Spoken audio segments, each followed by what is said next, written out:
Hello dear viewers, আসসালামু আলাইকুম রহমতুল্লাহ। আপনাদের সাথে শেয়ার করব ইচা মাছ দিয়ে শশা রান্নার রেসিপিটি। দেখুন, শশাগুলোকে সুন্দরভাবে কেটে রেডি করা হয়েছে, আর সমস্ত উপকরণগুলো একটি প্লেটে রাখা হয়েছে কেটে। আর এখন পাতিলে গরম হয়ে গেছে, এখানে তেল দিয়ে তারপরে এক এক করে সমস্ত উপকরণগুলো অ্যাড করা হবে। এভাবে উপকরণগুলো দেওয়ার পর এগুলোকে ভালোভাবে মিক্স করে কষাতে হবে। তো সেই প্রসেসিংগুলো এখন এক এক করে হচ্ছে। যে দেখুন, পেঁয়াজ দেওয়া হয়ে গেছে, আর লবণও দিয়ে দেওয়া হয়েছে, রসুন বাটা সহ। আর এক এক করে যেমন হলুদ, মরিচ এগুলো দেওয়া হচ্ছে। দেওয়ার পরে এগুলোকে ভালোভাবে মিক্স করা হবে, মিক্স করে এগুলোকে কষাতে হবে। কষানোর পরে আবার ইচা মাছ দিয়ে সেটাকে আবার কষানো লাগবে। তো এই যে ইচা মাছগুলো দেওয়া হচ্ছে।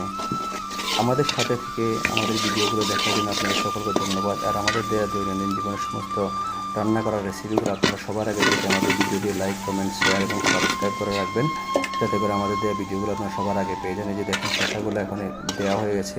এগুলোকে ভালোভাবে মশলার সাথে মিক্স করার জন্য সবগুলো মশলা প্রত্যেকটা শসার গায়ে লাগে। তো এভাবেই কিছুক্ষণ নাড়াচাড়া করার পর এগুলোকে সুন্দরভাবে রান্না করতে হবে। সেই প্রসেসিং হয়ে গেছে। এখন এখানে পানি দিয়ে ঝোল দিয়ে তারপরে এটাকে রান্না করা হবে। তো আমাদের দেওয়া সমস্ত ভিডিওগুলো আপনাদের কার কেমন লাগে আমাদেরকে কমেন্টস করে জানাবেন। আর আমাদের পাশে থাকার জন্য আপনাদের সকলকে ধন্যবাদ। আর এই যে তরকারিগুলো অনেকটাই হয়ে এসেছে, রান্না করার প্রসেসিং হয়ে গেছে, এখন অনেকটা হয়ে এসেছে। তো এখন এগুলো নিচে নামানো হবে। দেখুন কত সুন্দর একটা ইয়ামি জুসি লুক চলে এসেছে। ধন্যবাদ সবাইকে আমাদের সাথে থাকার জন্য।